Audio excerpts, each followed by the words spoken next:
வணக்கம். Sexual hygiene அப்படின்னா என்ன?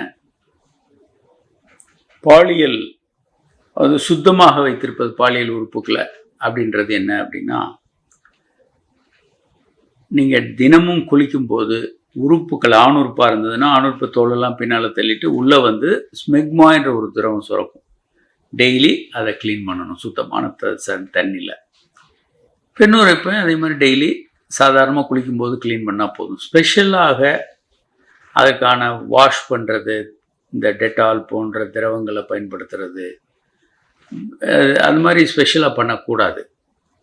காரணங்கள் இருந்தாலொழிய ஆணுறுப்புலையும் ரொம்ப கரோசிவான சோப்பை போடுறது, ரெகுலராக அப்படி பண்ணுறதெல்லாம் நல்லதில்லை. சோப் எப்போ யூஸ் பண்ணலாம் அப்படின்னா, வாய்வழி உறவு பண்ண போகிறாங்க அப்படின்னா அதற்கு முன்பாக ஒரு மெல்லிய ஒரு பேபி சோப் மாதிரி போட்டுட்டு, காரம் இல்லாத பேபி சோப் போட்டு வாஷ் பண்ணிட்டு வாய்வழி உறவுகள் வச்சுக்கலாம். இயல்பாக இவங்க செக்ஸில் ஈடுபடுறதுக்கு முன்னால் வச்சுக்கலாம். ரெகுலராக சோப்பெல்லாம் போடும்போது அது ஒரு வறட்சியான தன்மை அடைஞ்சிடும். ஆணுறுப்பில் ட்ரை ஆகி அரிப்பு வரும். பெண்ணுறுப்பெல்லாம் அது உள்ளே வந்து கொஞ்சம் அமிலம் இருக்கும். வெளியே இருந்து வரக்கூடிய கிருமிகளை தடுக்கக்கூடிய சில பாக்டீரியா வைரஸ் இருக்கும்.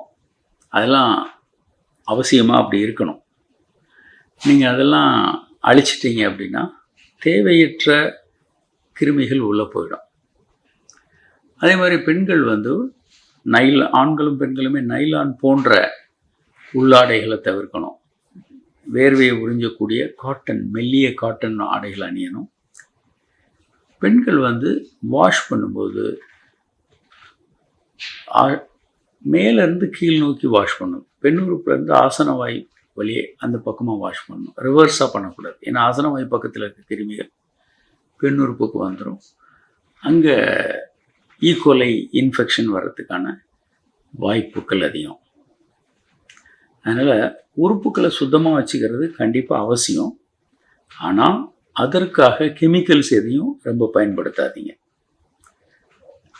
ஆணுறுப்பும் பெண்ணுறுப்பும் அதை இயல்பாகவே நார்மலாக வச்சுக்கிறதுக்கான அதனுடைய இன்டர்னல் சிஸ்டம் இருக்குது. வெளியே இருந்து ரொம்ப போட்டு சோப்பு போட்டு கரோசிவான டெட்டால் அது இதுன்னு நிறைய டியோடரண்ட் அது இதையும் போட்டு அதை சரி செய்ய வேண்டிய அவசியம் இல்லை. டெய்லி குளிக்கக்கூடிய சுத்தமான நீரை பயன்படுத்தினா மட்டுமே போதுமானது. தேவையில்லாத விஷயங்களை பயன்படுத்தக்கூடாது. அது நல்லதில்லை. சொல்லப்போனால் அது வந்து தீமையை தான் உண்டு பண்ணும். வணக்கம்.